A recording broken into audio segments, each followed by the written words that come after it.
Elena Vasquez walked through the massive halls of the Galactic Council. Building on Nexus Prime, the ceiling stretched so high above her that she could barely see it.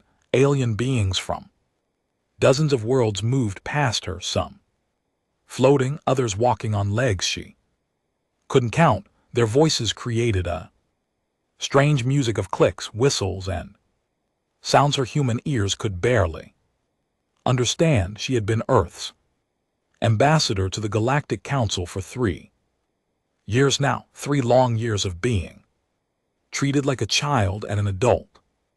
Gathering, the other species looked at humans the way adults might look at a toddler who had just learned to walk but was trying to run. Elena reached the council chamber and took her seat at the human delegation table. It was smaller than the others, placed near the back of the room.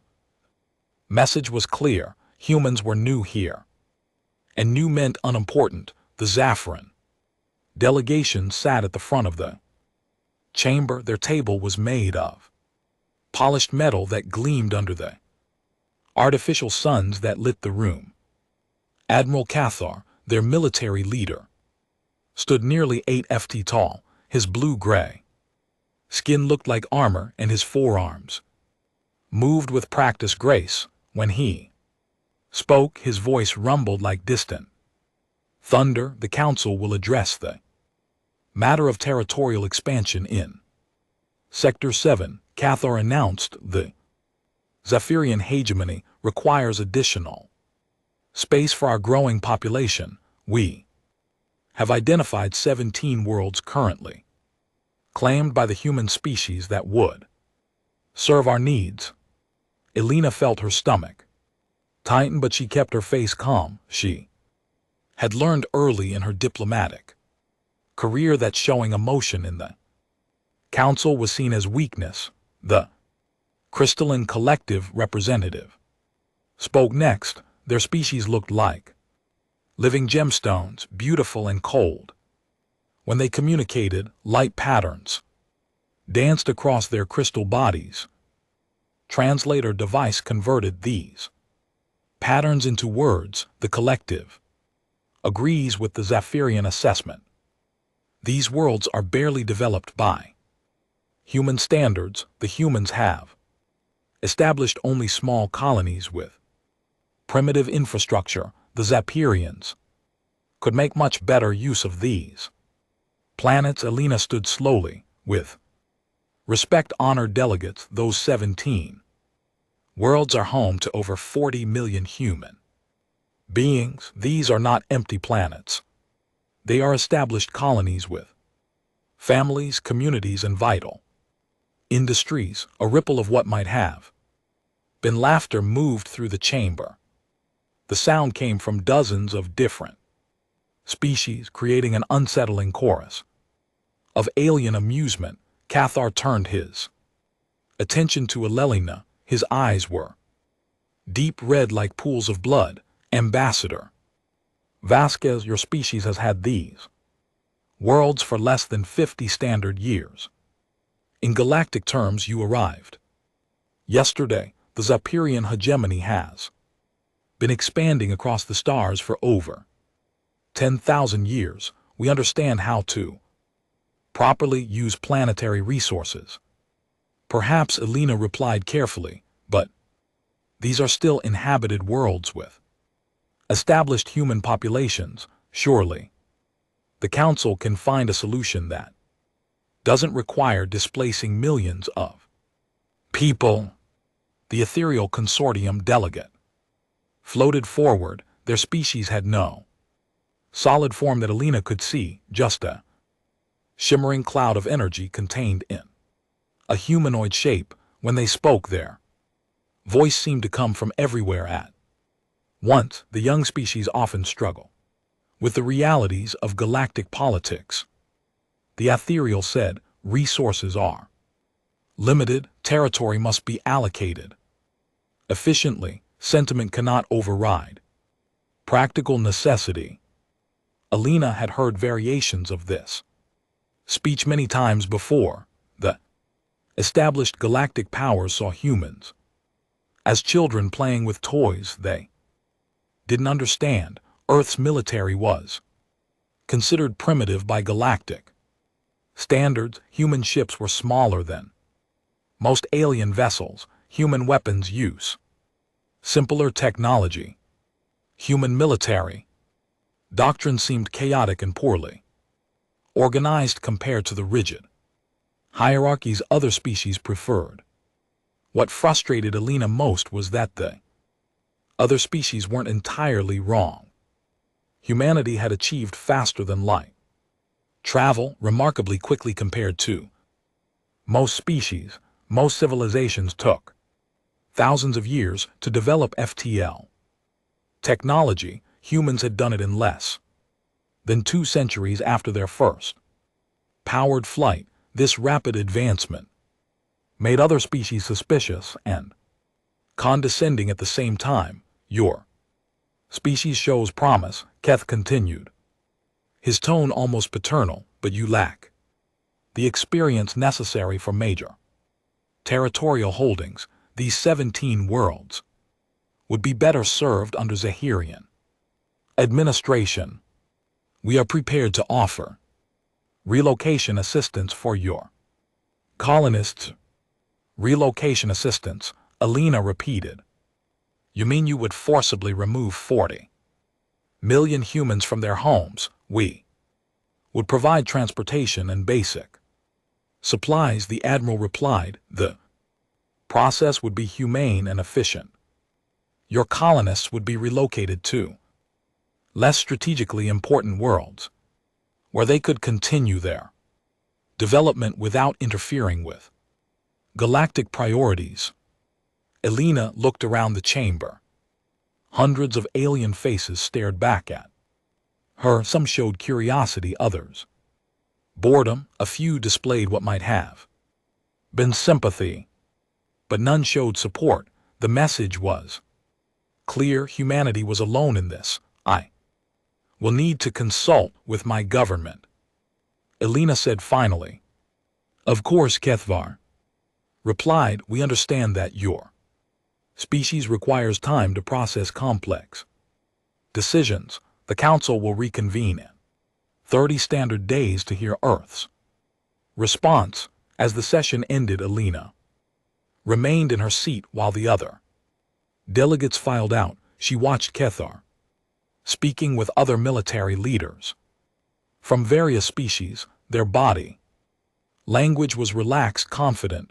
They were discussing something that amused them. Alina activated her personal communicator and sent a coded message to Earth. The message was simple: package delivery required, standard timeline. To anyone intercepting the communication, it would sound like routine diplomatic correspondence, but back on Earth very specific people would understand exactly what those words meant. Over the next several days, Alina attended various diplomatic functions and informal meetings. The pattern was always the same. Alien diplomats would approach her with expressions of sympathy, but their words carried underlying messages of inevitability. It's unfortunate about your colonies, said the Aquatic Alliance representative over dinner, but perhaps this is an opportunity for your species to focus on developing your core worlds more thoroughly.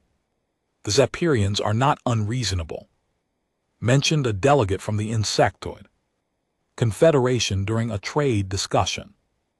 They have managed displaced populations before. Your colonists would likely be treated well.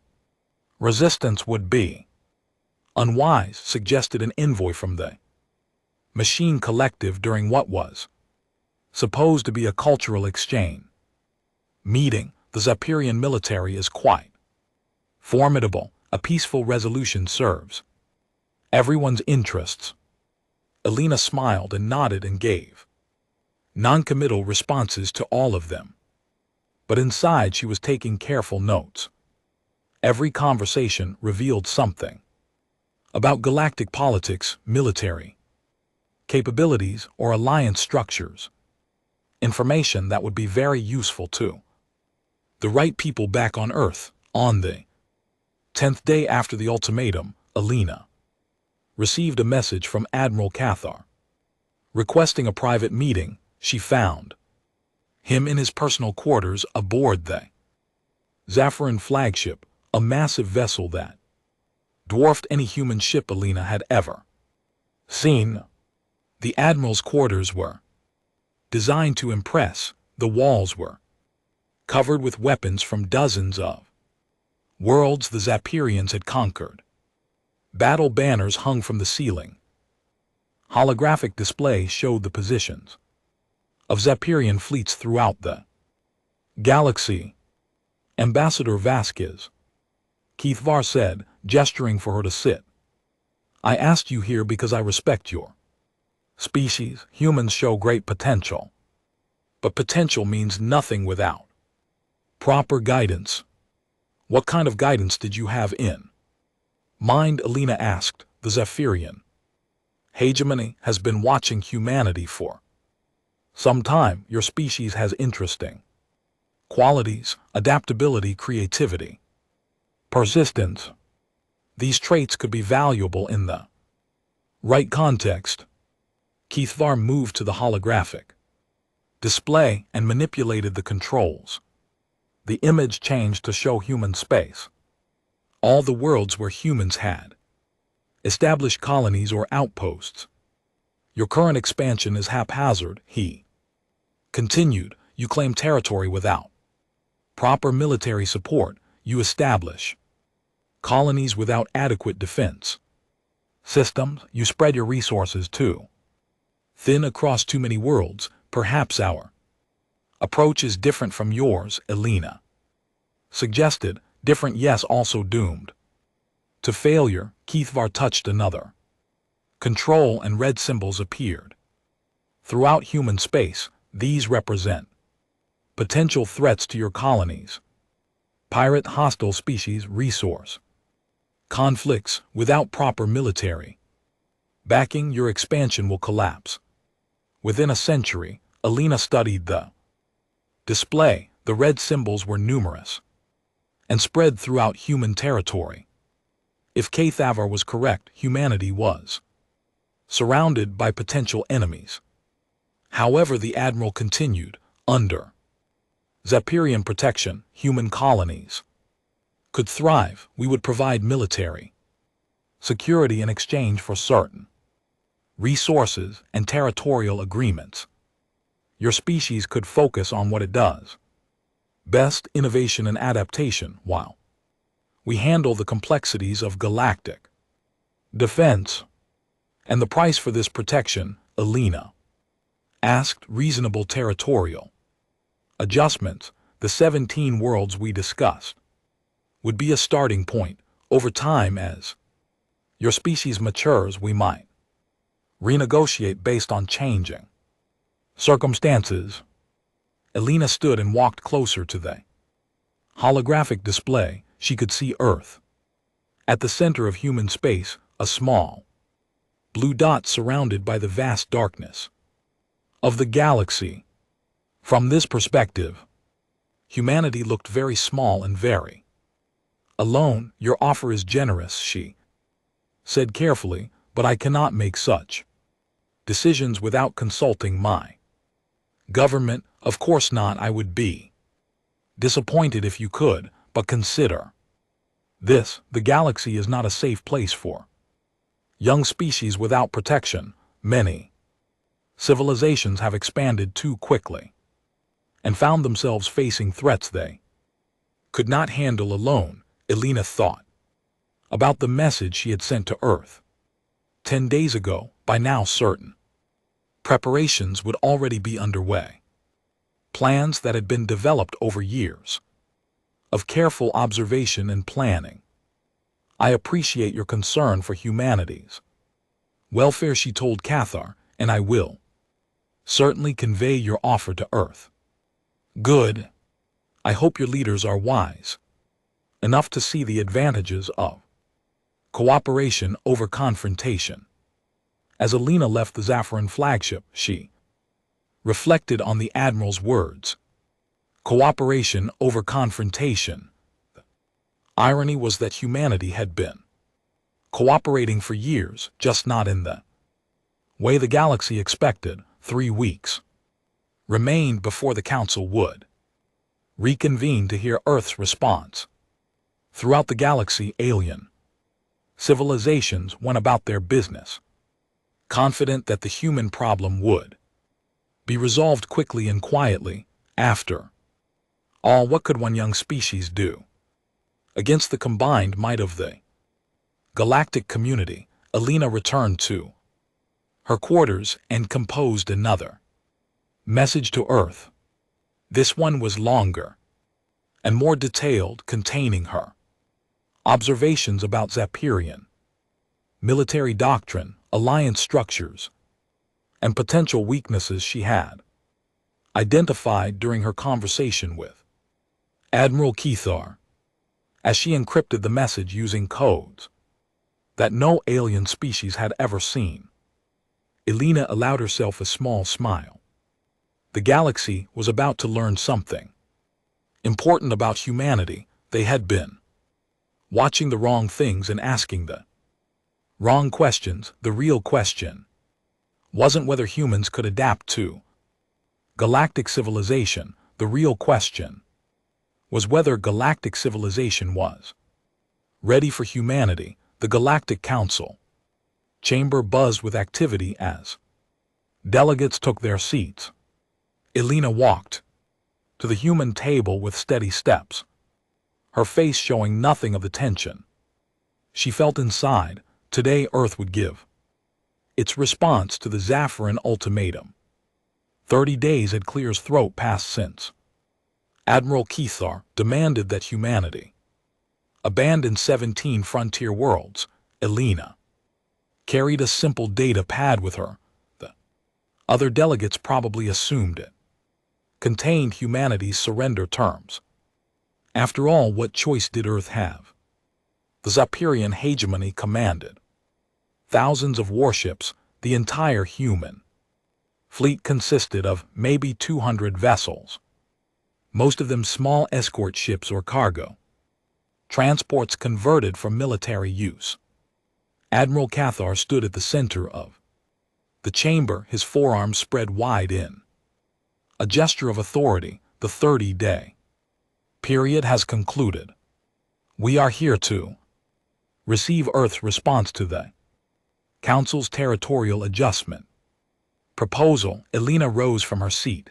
The chamber fell silent. Hundreds of alien eyes focused on her, waiting to hear humanity accept its place in the galactic order. The government of Earth has carefully considered the proposal.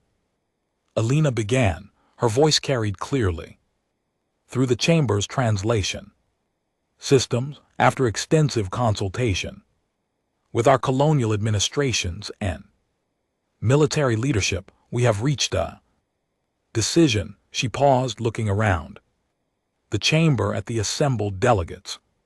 Some leaned forward with curiosity. Others looked bored, as if the outcome was already obvious. Our response is no. The word hung in the air like a physical thing. For a moment, nobody moved.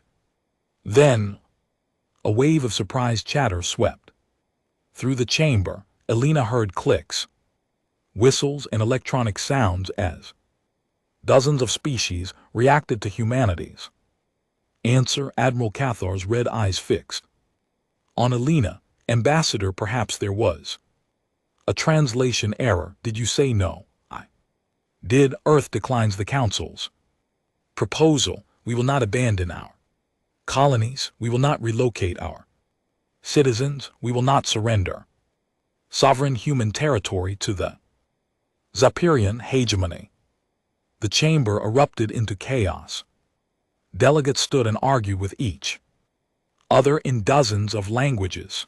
The translation system struggled to keep up with the flood of alien voices. Kethar raised one of his massive hands. For silence, when the chamber quieted. His voice was cold as deep space. Ambassador Vasquez, I fear your government has made a grave error. The Council was offering your species peaceful solution. That offer will not remain available indefinitely. Alina met his gaze without flinching. Earth understands the Council's position. We respectfully disagree. This is madness, declared the crystalline collective representative. Light patterns flashed rapidly across their crystal body, indicating extreme agitation. The human military cannot possibly defend 17 worlds against Zahirian forces. Perhaps not, Alina replied calmly, but we intend to try. Ethereal Consortium delegate floated forward. Young species, you do not understand what you are choosing. The Zephyrian military has conquered hundreds of worlds. Their fleet could reduce your colonies to ash within days. Alina looked at the floating energy. Being the people of those colonies are prepared to accept that risk rather than abandon their homes. Admiral Cathar stepped closer to Alina's table. Even sitting, she had to crane her neck to look up at him. Ambassador, I will ask one final time, are you certain this is Earth's final answer? It is. Then the Council has no choice but to authorize a police action to resolve this situation. Effective immediately, Zephyrian forces are authorized to use whatever means necessary to secure the disputed territories. Alina nodded. Earth will inform our colonial governments to expect visitors. As the council session ended, Alina remained in her seat while the other delegates filed out. Many of them avoided looking at her, she supposed. They felt sorry for her species. Within a few weeks, the Zephyrian fleet would arrive at the disputed worlds. A brief, one-sided battle would follow. Then, humanity would learn its place in the galactic order. Alina activated her communicator and sent a single word to Earth. Approved. Across human space, that word triggered a series of events that had been planned for years. On the colony world of New Geneva, farmer Jacob Mueller was working in his fields when his communicator chimed. The message was brief: harvest season beginning early this year. Jacob nodded and put away his farming tools.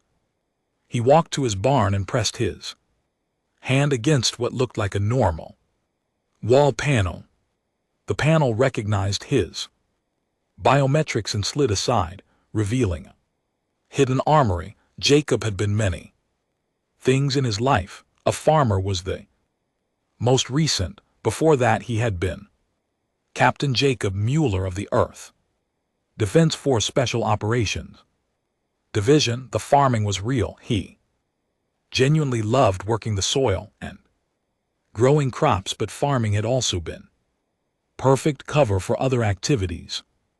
On the industrial world of New Birmingham, factory supervisor Maria Santos received a similar message. She locked down her production lines and gathered her senior staff to outside observers. The factory produced agricultural equipment and mining tools. The hidden sections of the facility told a different story. Time to switch to wartime production, Maria told her team. Priority 1 protocols are now in effect. Her workers moved with practiced efficiency. Walls slid aside to reveal machinery that had never appeared on any inspection report. Within hours, the factory was producing very different equipment than what its official manifests claimed. Similar scenes played out across human space. Scientists who were supposed to be studying alien geology suddenly revealed advanced weapons research programs, merchant captains who had spent years mapping trade routes began moving to predetermined positions, mining operations that had been extracting ordinary metals from asteroids stopped bothering to hide the military grade materials they had actually been producing. Admiral Sarah Chen stood in the hidden command center beneath Luna City on Earth's moon. The facility had been carved out of solid rock over a period of 15 years. No alien sensors had ever detected it. As far as the galaxy knew, Earth's military headquarters was a modest building in Geneva. Sarah was 54 years old and had never attended a diplomatic function or appeared at any official ceremony. According to public records, she was a mid-level logistics officer. The galaxy's intelligence services had extensive files on Earth's supposed military leadership. Sarah's name appeared nowhere in those files. Status report, Sarah said to her staff. Phase 1 assets are moving to position, reported Colonel Kim Martinez. All ghost fleets have departed. Their hiding positions, stealth networks, are fully operational. Zephyrian fleet movement, Sarah asked. Admiral Kethavar is assembling 500 capital ships for the police action. Standard Zephyrian doctrine, overwhelming force to ensure quick victory. Sarah nodded. 500 ships was exactly what their projections had predicted. The Syrians always used the same tactics because those tactics had always worked.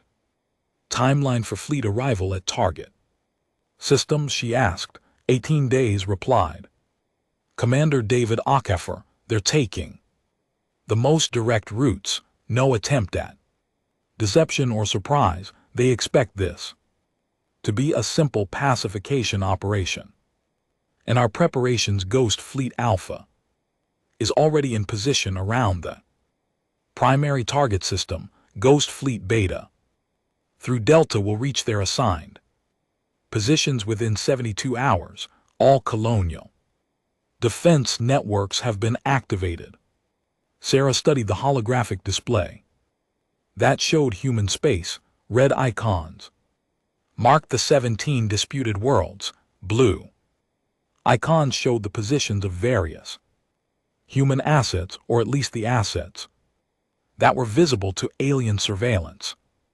What the display didn't show were the green icons. Those represented assets that had been hidden from galactic observation for decades, ships that had never appeared in any official registry, weapons platforms disguised as asteroid mining stations, defense networks that had been built in secret and powered down until needed. Communication status, Sarah asked. All quantum entanglement networks are operational. We have instantaneous communication with every system in human space. Signal interception protocols are active.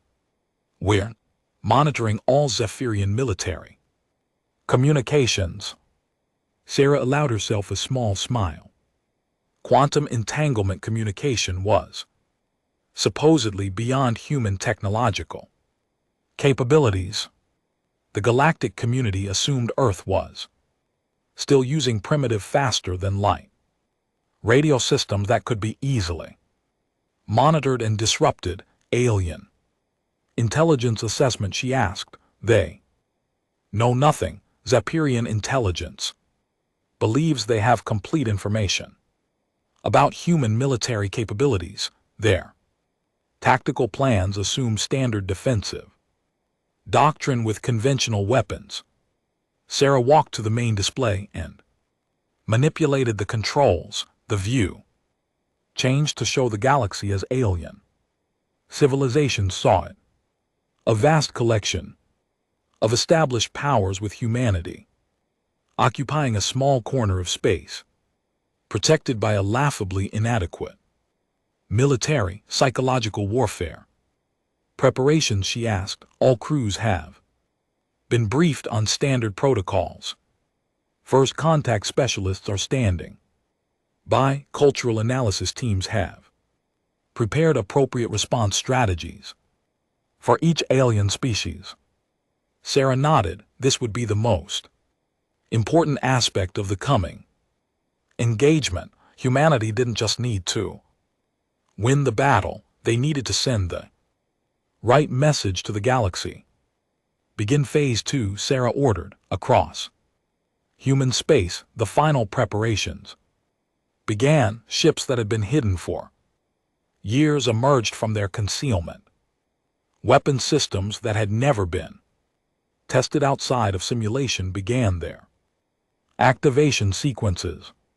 Personnel who had spent decades living false identities began revealing their true purposes in the colony system of New Heeds. Captain Elena Rodriguez stood on the bridge of what appeared to be a cargo transport called the Peaceful Trader. The ship's registration showed it as a simple merchant vessel carrying agricultural supplies between colonies.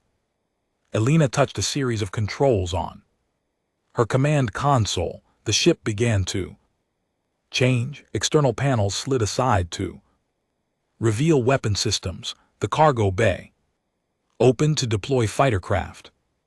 Additional hull sections extended to triple the ship's apparent size. Within minutes, the Peaceful Trader had transformed into the HSS Retribution, a heavy battle cruiser that officially did not exist. All systems operational. Captain reported her tactical officer. Stealth field is holding steady. Enemy sensors show us as a small transport.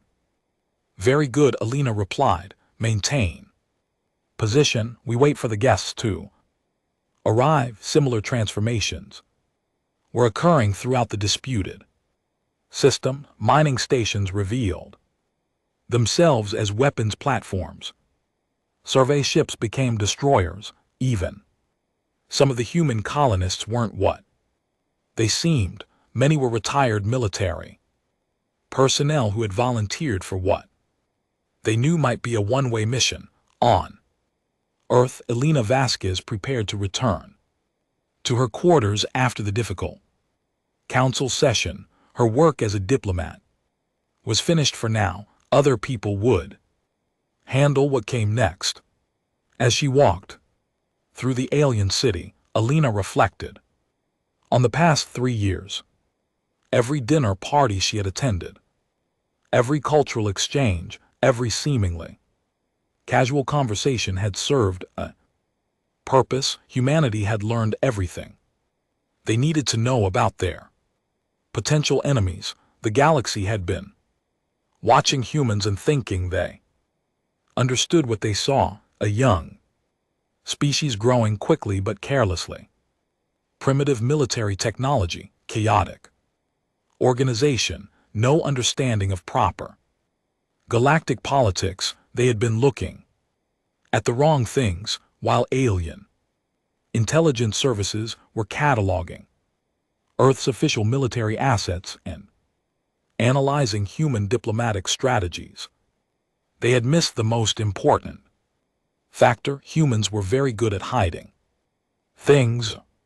In 18 days, the Zafran fleet would arrive at the disputed systems, expecting to find frightened colonists protected by a handful of outdated patrol ships. Instead, they would discover what humanity had really been doing for the past 50 years. The galaxy was about to receive an education. Admiral Kethar stood on the bridge of his flagship, the Hegemony's Fist, watching the final approach to the new Heb system. Around his massive vessel, 499 other Zapirian warships maintained perfect formation. The fleet stretched across space like a metal constellation, weapons powered and shields raised. This would be the Largest military action the Zephyrians had undertaken in decades, not because they expected serious resistance, but because the galaxy was watching. When the humans were crushed, other young species would remember this lesson. Sensor readings, Commander Kethvar asked. Minimal human presence detected. Admiral replied. Commander Techno, 6. Small patrol vessels in high orbit. Around the primary colony world, no. Capital ships, no defensive installations of significant threat.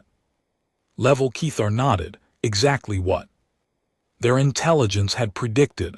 The humans had apparently decided to make a symbolic gesture rather than abandon their colonies, but they lacked the military strength to mount serious resistance. Communications from the human vessels. He asked. That's unusual, Admiral. They're broadcasting on open channels.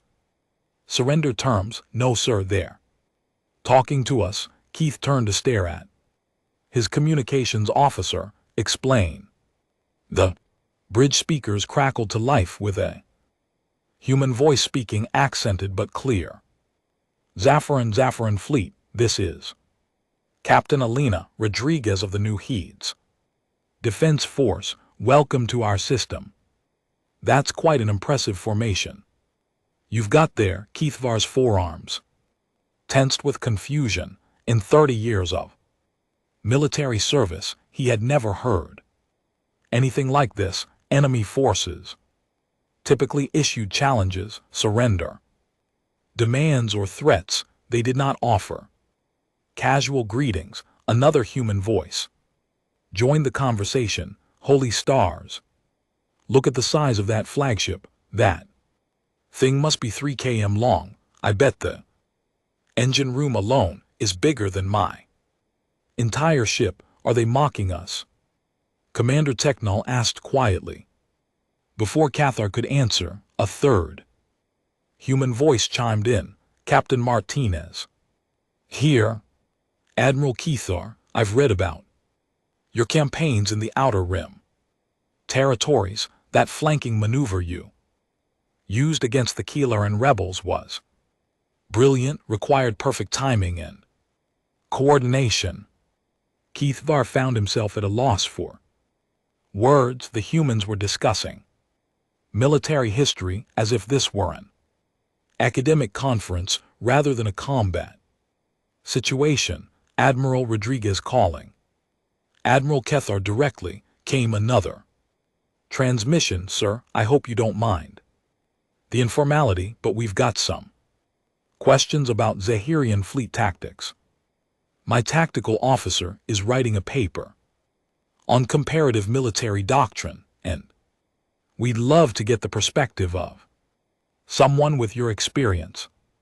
This is psychological warfare, Thial said. They're trying to confuse us.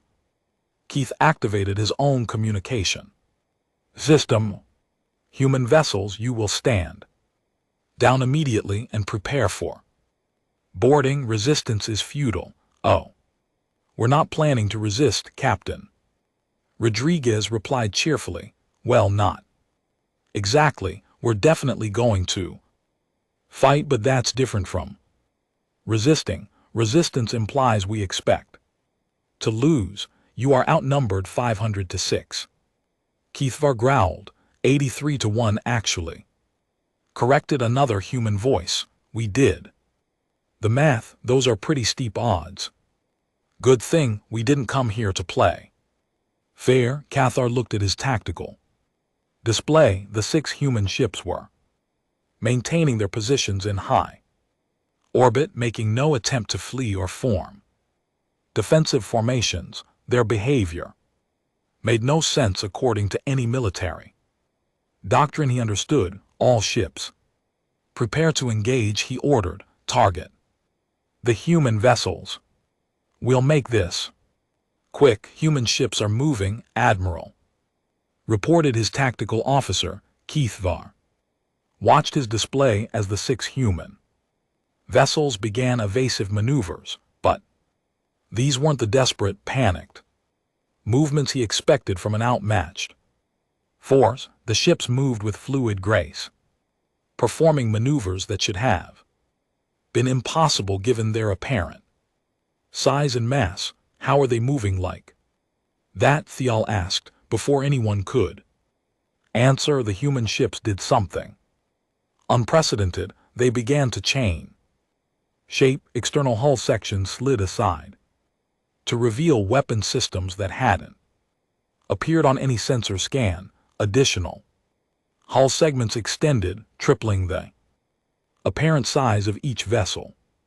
What had appeared to be 6 small patrol ships revealed themselves as 6 massive battle cruisers. Sensor error, Kavar said immediately. Recalibrate all detection systems. Sensors are functioning normally.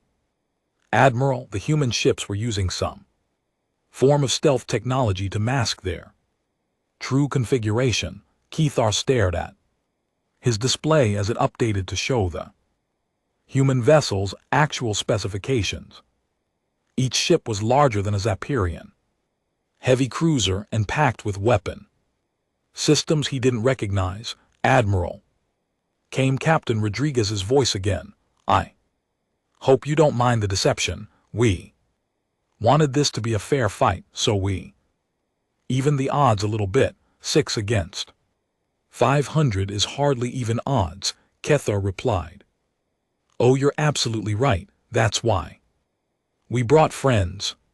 Space around the Zapirian fleet erupted with new contacts. Ships materialized out of nothing, their stealth systems deactivating to reveal dozens, then hundreds of human vessels. They appeared in perfect attack positions surrounding the Zahirian formation from multiple directions. Impossible, Thial whispered.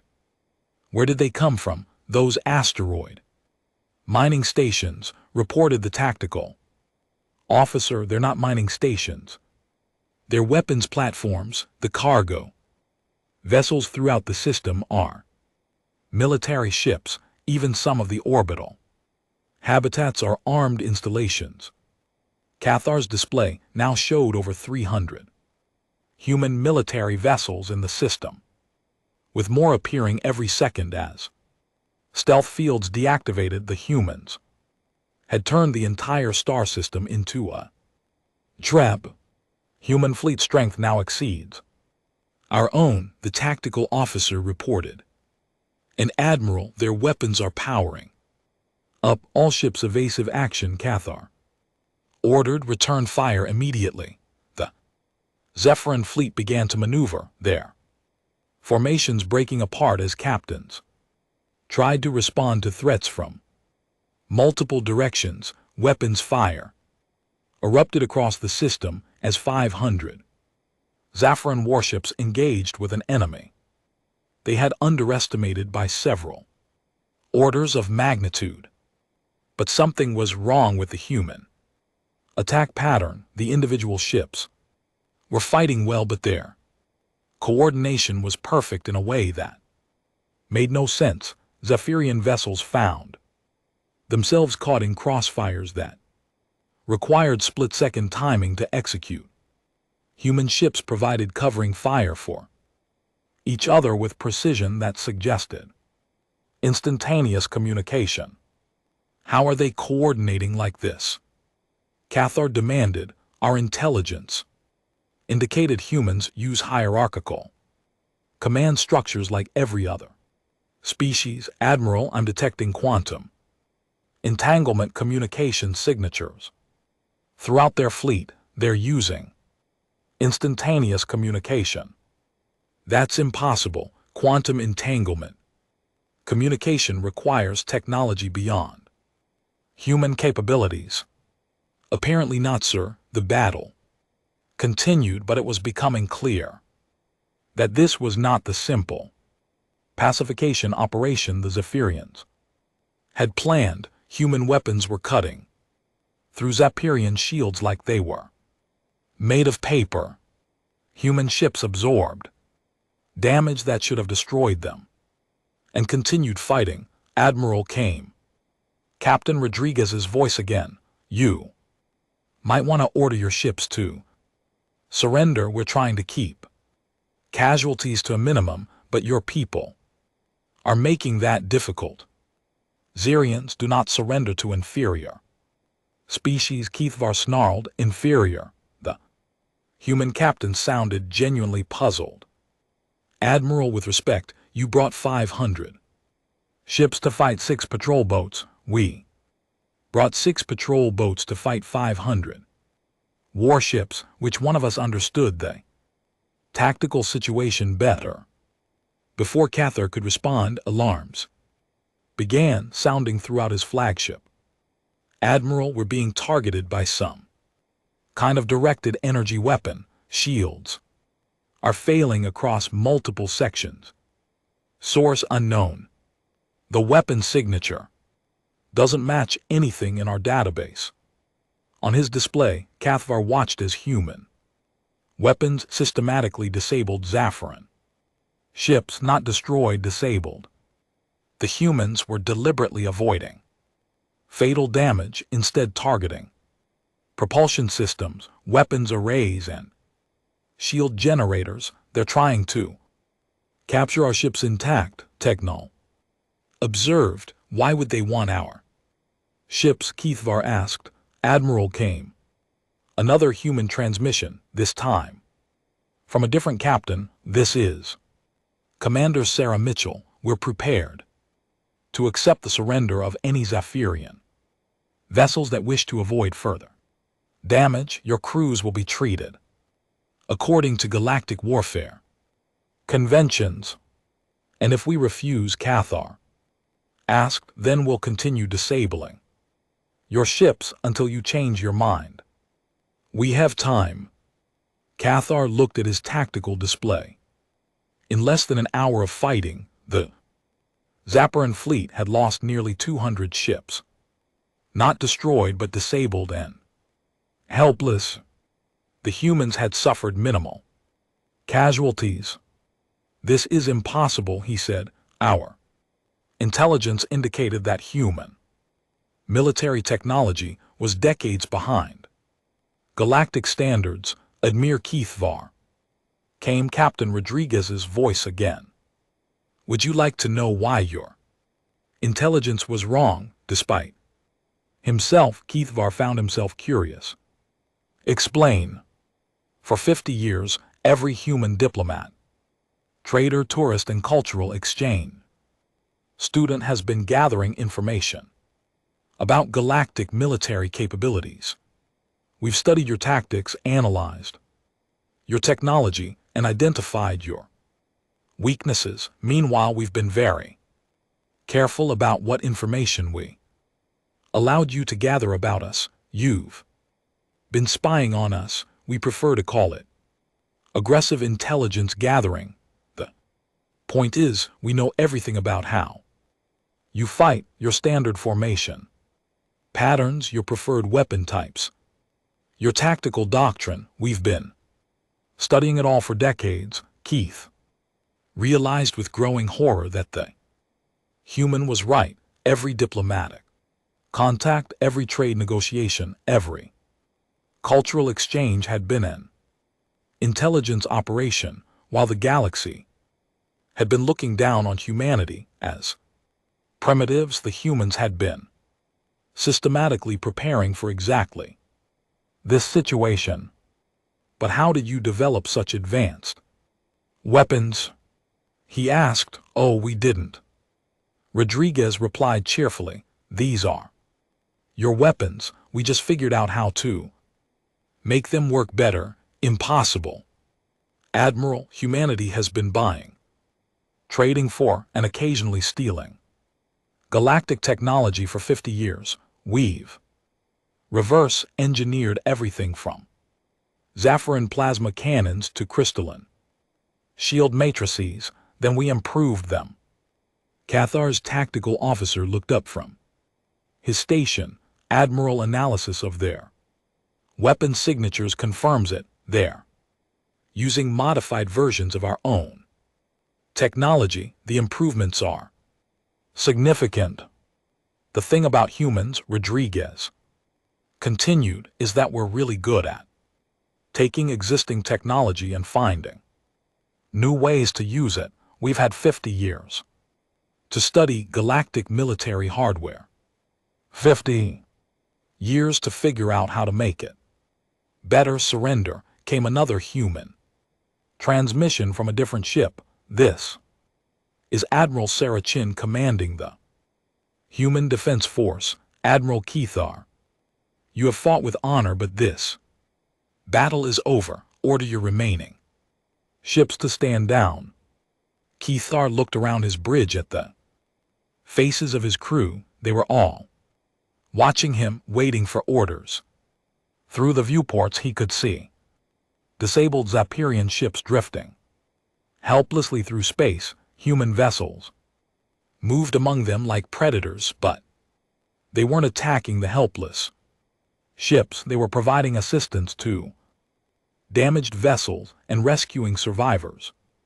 Admiral Chin Kavar said finally, I request terms of surrender, full military honors for all Zephyrian personnel, medical treatment for wounded, safe transport back to Zapiranian space for any crew members who wish to return. Your ships will be impounded but not destroyed, and the territorial dispute, the 17 worlds, remain under human control. The galaxy will need to find a different solution to the Zapirian population expansion problem. Keithar closed his eyes. In 3 hours, humanity had destroyed the largest Zapirian military operation in decades. More importantly, they had done it with tactical precision that revealed sophisticated military planning and technological capabilities far beyond what anyone had suspected. All Zephyrin vessels, he broadcast on the fleet frequency. This is Admiral Kavar. Stand down all weapons and prepare for surrender procedures. As his defeated fleet powered down their weapons, Keithar found himself wondering what else the galaxy had been wrong about regarding humanity. If their assessment of human military capabilities had been this far off the mark, what other mistakes had they made? Admiral, came Captain Rodriguez's voice. One more time, for what it's worth, your people fought well. We studied your tactical manuals for years and you executed them perfectly, but you were prepared for our tactics. We were prepared for everyone's tactics. This wasn't about you specifically. This was about establishing that humanity belongs in the galactic community as equals, not subjects. Keith understood then that he had been part of something much larger than a territorial dispute. Humanity had used this battle to send a message to every species in the galaxy. The message was simple: underestimate humans at your own peril. The emergency session of the Galactic Council convened just 18 hours after the first reports reached Nexus Prime. Elena Vasquez sat at the human delegation table, no longer relegated to the back of the chamber. Someone had moved her table to the center of the room while she was away. The atmosphere in the council chamber was electric with tension. Delegates whispered urgently to each other in dozens of languages. Translation devices worked overtime, filling the air with overlapping conversations about the impossible news. From the new Elena had arrived early and spent the time observing her fellow delegates. The Zaphiran emergency representative looked shaken. The crystalline collectives light patterns flickered with agitation.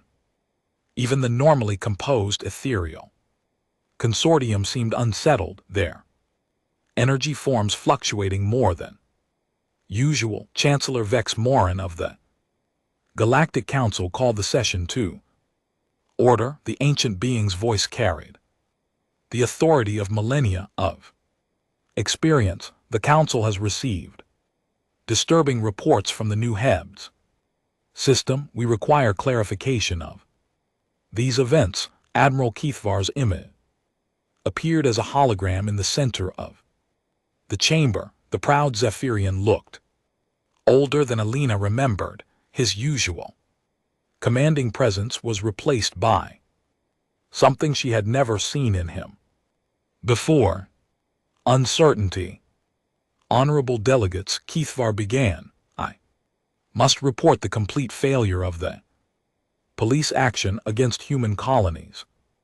The Zephyrian fleet of 500 vessels encountered organized resistance that resulted in the capture or disabling of our entire force. Shocked murmurs rippled through the chamber. The Insectoid Confederation delegate clicked rapidly their species equivalent of gasping. Several other representatives stood to get a better view of the hologram. Admiral Chancellor Vex Morin said carefully, please clarify your statement. Are you saying that 6 human patrol vessels defeated 500 Zion warships? No, Chancellor, we encountered significantly more than 6 vessels. Current estimates suggest the humans deployed over 400 ships in the new HE system alone. Impossible, declared the machine collective representative. Their synthetic voice carried electronic overtones of disbelief. Human fleet strength is well documented. Total human military assets number fewer than 200 vessels across all their territory. Alina stood slowly, all eyes in the chamber turned to her. If I may address the Council, Chancellor. Vex Morin nodded. The floor recognizes Ambassador Vasquez. Thank you, Chancellor. The machine collective is correct. The official human fleet consists of fewer than 200 vessels. However, that represents only our publicly acknowledged military assets. The chamber fell silent. Alina could feel the weight of hundreds of alien gazes focused on her. For the past 50 years, she continued, humanity has maintained 2 separate military forces. The first is the fleet you've all been monitoring, our official military with documented ships, public bases, and transparent command structures. The second has remained hidden until now. Shadow Fleet, whispered the Aquatic Alliance representative. We prefer the term strategic reserve. Alina replied. Admiral Chen, please join us. A new hologram materialized beside Alina's table. The woman who appeared was human, middle-aged, wearing a military uniform that no alien intelligence service had ever catalogued. Her insignia were unfamiliar, and her face was not in any galactic database. This is Admiral Sarah Chen, Supreme Commander of the Human Defense Force. Alina announced she has requested permission to address the Council. Regarding recent events, Admiral Chen stepped forward. Honorable delegates, I apologize for the deception, but it was necessary for our species' survival. For 50 years, humanity has been preparing for the possibility of galactic conflict while maintaining the appearance of military weakness. Explain, demanded the Zephyrian representative. Gladly. When humanity first achieved faster than light travel, we immediately recognized that we were entering a galaxy dominated by established military powers. We had 2 choices: remain weak and hope for protection, or become strong while appearing weak. Admiral Chen gestured, and a holographic display appeared above the chamber. It showed human space as alien intelligence services understood it, a modest collection of colonies protected by a small, outdated fleet. This is what you've been seeing, Chen continued. Now let me show you. Reality, the display changed. Dramatically, hundreds of new ship icons appeared throughout human space, hidden. Bases revealed themselves on supposedly uninhabited worlds. Weapons platforms emerged from asteroid belts where alien sensors had detected only mining operations. My God, breathed the ethereal consortium representative. Current human defense force assets include over 1,500 combat vessels. Chen continued. These ships have been constructed in hidden shipyards using materials and technology acquired through 50 years of careful intelligence gathering. She manipulated the holographic controls in the display, zoomed in on individual systems. Every human colony world has defensive installations that were built in secret and powered down to avoid detection. Every trade route through human space is covered by hidden sensor networks. Every diplomatic facility we've built contains intelligence gathering equipment. Chamber erupted in angry voices.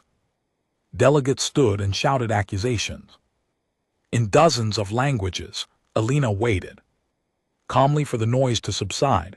This is an act of war, declared the crystalline collective representative. Systematic espionage against the entire galactic community. With respect, Alina replied, we prefer to call it aggressive information gathering, and it was conducted in response to repeated threats against human colonies and citizens. Chancellor Vexorin raised his hand for silence. Admir Chen, you claim to have been gathering intelligence against Council member species for 50 years. What specific information have you acquired? Admiral Chen smiled grimly. Everything. She gestured again, and the display changed to show the Zephyrian hegemony. Military bases, fleet positions, troop movements, and tactical assessments appeared with startling detail. We know the location of every Zephyrian military installation. We've analyzed their tactical doctrine and identified 17 critical weaknesses in their standard formation patterns. We've reverse engineered their weapons technology and improved upon it significantly. The display shifted to show crystalline collective territory. The collective crystal ships are vulnerable to specific resonance frequencies. We've developed weapons that can shatter their molecular structure. We also know the location of their primary crystal growth facilities. Stop, the crystalline representative demanded, their light patterns flashing red with alarm. But Admiral Chen continued. The display showed the ethereal consortium space. Ethereal phase-shifting technology can be tracked using quantum fluctuation sensors. We've mapped their dimensional pathways and can predict their movement patterns. She looked around the chamber at the increasingly agitated delegates. Machine collective central processing nodes are vulnerable to quantum viruses we've developed specifically for their architecture. The aquatic alliances mobile cities can be tracked through their thermal signatures. The insectoid confederations hive mind communication can be disrupted using targeted electromagnetic pulses. Enough, roared the Zahirian representative. This is a clear violation of galactic sovereignty. The Council must take immediate action. Alina stood again. Before anyone calls for sanctions or military action, you might want to hear the rest of Admiral Chen's presentation.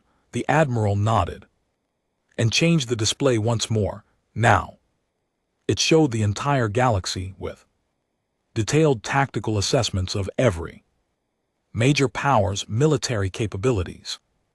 Based on our analysis, Chen said calmly, the human defense force could achieve military victory against any single galactic power within 6 standard months, against any alliance of 2 powers within 18 months, against the combined forces of all council member species. She paused, letting the silence stretch, approximately 4 years, assuming full mobilization of human reserves and the deployment of certain weapon systems we've been developing in secret. The chamber fell completely silent. Alina could hear the hum of life support systems and the whisper of air circulation. No delegate moved or spoke.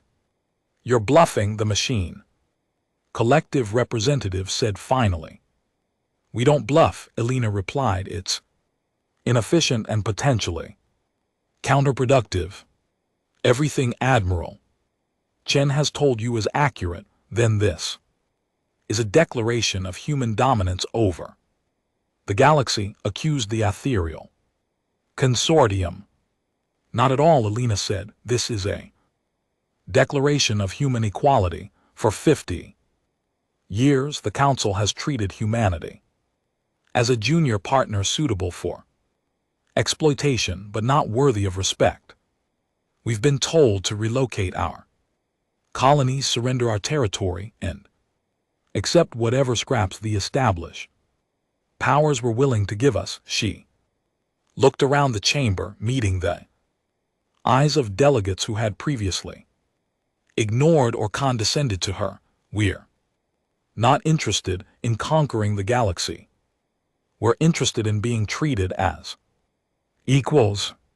The demonstration at New Heeds was necessary to establish that humanity has the capability to defend our interests, not a threat to attack others without provocation. Chancellor Vex Morin leaned forward.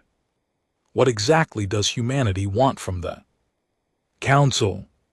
Recognition, Alina said simply. Formal recognition that human colonies have the same rights as any other species. Territory that human citizens deserve. The same protections as any other galactic beings. That Earth's voice, Council deliberations, carries the same weight as other established powers. And if the Council refuses, ask the Zephyrian representative. Alina exchanged glances with Admiral Chen. Then humanity will continue to defend our interests using whatever means necessary. We prefer cooperation, but we're prepared for the alternative. Admiral Chen stepped forward. I want to be clear about something. Weapons and tactics we used against the Zephyrian fleet represent only a small fraction of our actual capabilities. What happened at New Hees was a demonstration, not a full engagement. She manipulated the holographic controls. One more time, the display now showed technical specifications for weapon systems that made several delegates gasp audibly. Quantum disruptors that can destabilize matter at the subatomic level, temporal displacement fields that can age enemy ships centuries in seconds, dimensional artillery that fires projectiles through folded space-time, neural disruption weapons that can disable crews without damaging their ships.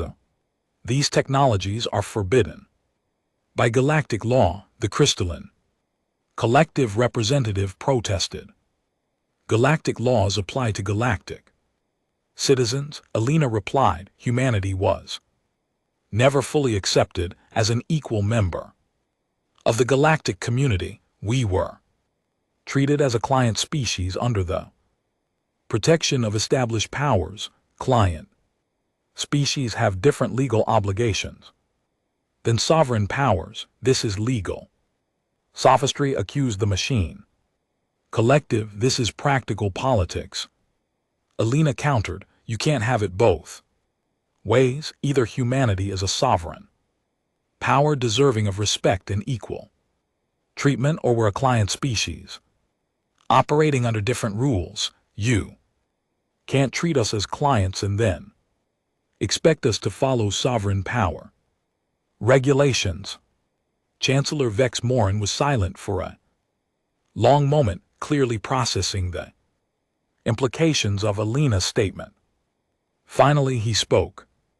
The council will need time to deliberate on these revelations. This session is adjourned pending further discussion among member species. As the delegates began to file out, Alina remained at her table. Several alien representatives approached her, their expressions ranging from curiosity to barely controlled anger. This changes everything, said the Aquatic Alliance delegate quietly. Yes, Alina agreed, it does. The galaxy had spent 50 years thinking they understood humanity's place in the cosmic order. They had been wrong about everything that mattered.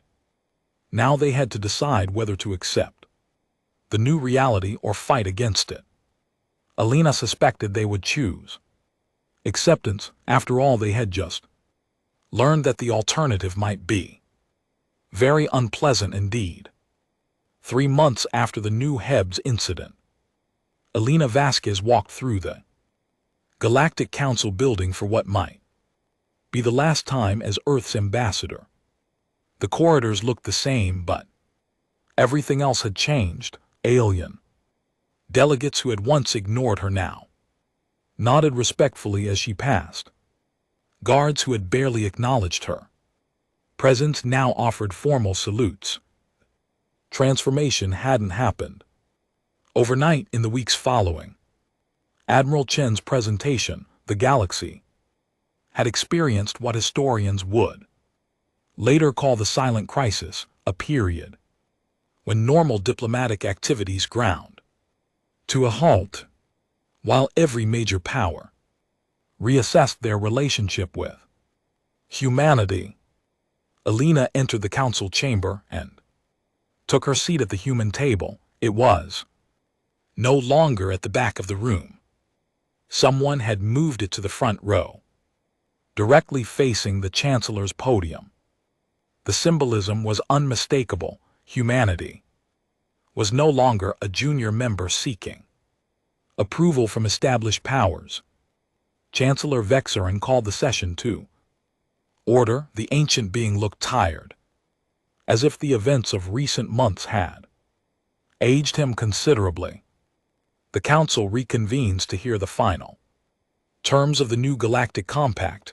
Alina stood and activated her personal communication device. Admiral Chen's hologram appeared beside her, as it had for every session since the revelation of humanity's true military capabilities. Thank you, Chancellor, Alina began. Admiral Chen and I are pleased to present the final draft of what Earth proposes to call the Galactic Cooperation Framework. The holographic display above the chamber showed the text of the proposed agreement. Alina had spent weeks negotiating the details with representatives from every major galactic power. The document was shorter than most people had expected, just 12 pages that would fundamentally restructure galactic civilization. The core principle is simple, Alina continued. Every species with faster than light capability and established interstellar colonies will be recognized as a sovereign power with equal voice in galactic affairs. Territorial disputes will be resolved through mediation rather than military action. Technology sharing will be voluntary, not coercive. She looked around the chamber at the assembled delegates. Many of them still showed signs of the shock they had experienced when humanity's true capabilities were revealed. The Zephyrian representative had barely Spoken in weeks, the crystalline collective maintain patterns of nervous energy across their crystal forms. The framework also establishes protocols for bringing new species into the galactic community. Admiral Chen added, no more treating emerging civilizations as junior partners or potential vassals. Every species that achieves interstellar travel will be welcomed as equals. The machine collective representative spoke. First, what guarantees does humanity offer that this new framework will not be used to establish human hegemony over the galaxy? Alina smiled. The same guarantee every other species offers. Our word and our reputation. But if you need something more concrete, the framework includes verification, protocols, and mutual defense clauses. Mutual defense, asked the ethereal consortium delegate, if any species attempts to conquer or subjugate another framework signatory, all other signatories are obligated to provide assistance to the victim. Admiral Chen explained, this applies to humanity as well. If we ever become the aggressors, every other species in the galaxy would be treaty-bound to oppose us. Aquatic Alliance representative leaned forward, and if a species chooses not to sign the framework, then they continue operating under the current system. Elena replied, no coercion, no pressure, but framework signatories will receive preferential treatment in trade agreements, technology sharing, and diplomatic relations. Elena noticed that several delegates were nodding thoughtfully. The framework offered them something they had never experienced before: genuine security. Under the old system, smaller powers lived in constant fear of being absorbed by larger ones. The new agreement promised protection for everyone. The territorial issue remains problematic, said the Zephyrian representative quietly. It was the first time he had spoken in weeks.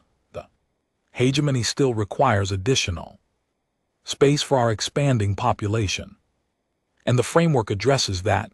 Elena assured him. Article 7 establishes the Galactic Development Commission. Instead of seizing territory from other species, expanding civilizations can apply for assistance in developing new worlds. Commission will help identify suitable planets, provide colonization technology, and coordinate development efforts. Admiral Chen manipulated the holographic display to show star charts of unexplored regions. The galaxy contains millions of habitable worlds that remain unclaimed. With proper coordination and resource sharing, there's room for everyone to expand without conflict. What does humanity gain from this arrangement? Asked the Insect Confederation delegate. You've revealed superior military capabilities. You could simply take whatever you wanted. Elena paused, considering how to explain something that alien species had struggled to understand about humanity. We gain the galaxy we actually want to live in, she said finally. Humans don't dream of conquest and domination. We dream of exploration, discovery, and cooperation. We want to learn from other species and share what we've learned. We want our children to grow up in a universe where different civilizations work together instead of fighting each other. But you prepared for war, pointed out the crystalline collective. We prepared for war so we could have peace. Admiral Chen replied, the strongest warriors are often the most peaceful people because they understand the true cost of conflict. Humanity spent 50 years building the capability to defend ourselves, not because we love Fighting, but because we love everything. That's worth fighting for, Chancellor. Vexmoran stood slowly. The framework represents a fundamental change in how galactic civilization operates. The Council must vote on whether to accept these proposals. Before you vote, Alina said, I want to share one final piece of information. The holographic display changed to show a detailed analysis of galactic conflicts over the past 1,000 years. The data was sobering: hundreds of wars, millions of casualties, entire species driven to extinction by territorial disputes and resource conflicts. This is what the old system has accomplished, Alina said quietly. A millennium of struggle where the strong prey on the weak and everyone lives in fear. Framework offers an alternative, a galaxy where strength is used to protect others instead of exploiting them. She looked directly at the Zapirian representative. Admiral Keithvar, you're a warrior. You understand that the greatest victory isn't defeating your enemies, it's creating a world where you don't need enemies. The Admiral met her gaze and nodded slowly. For the first time since his defeat, he looked like the proud military leader she remembered. The Council will now vote on the Galactic Cooperation Framework, Chancellor Vexmoran announced. All in favor. Alina held her breath as lights appeared on the voting display. One by one, the major galactic powers registered their approval.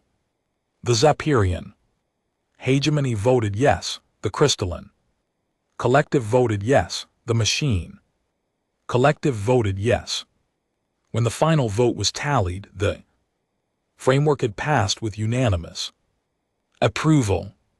The motion carries. Chancellor Vexmoran announced the Galactic Cooperation Framework is hereby adopted as the governing charter for interstellar relations. Applause filled the chamber, not the polite diplomatic clapping Alina was used to, but genuine celebration. Delegates stood and cheered in dozens of languages, even the normally reserved machine collective representatives were emitting electronic sounds that might have been joy. As the celebration continued, Alina found herself approached by Admiral Cathvar. The Zapirian leader towered over her, but his expression was respectful rather than threatening. Ambassador Vasquez, he said formally, I owe you an apology. I underestimated your species and paid the price for that arrogance. Admiral Alina replied, you fought with honor under difficult circumstances. There's nothing to apologize for. There is, he insisted. I treated humanity as children playing with toys they didn't understand. I should have recognized that any species clever enough to achieve FTL travel in 2 centuries was too dangerous to dismiss. Alina smiled. Well, you know what they say, the best way to learn about someone is to fight them. I'm glad we can be allies instead of enemies. Keithvar's expression shifted to something that might have been amusement.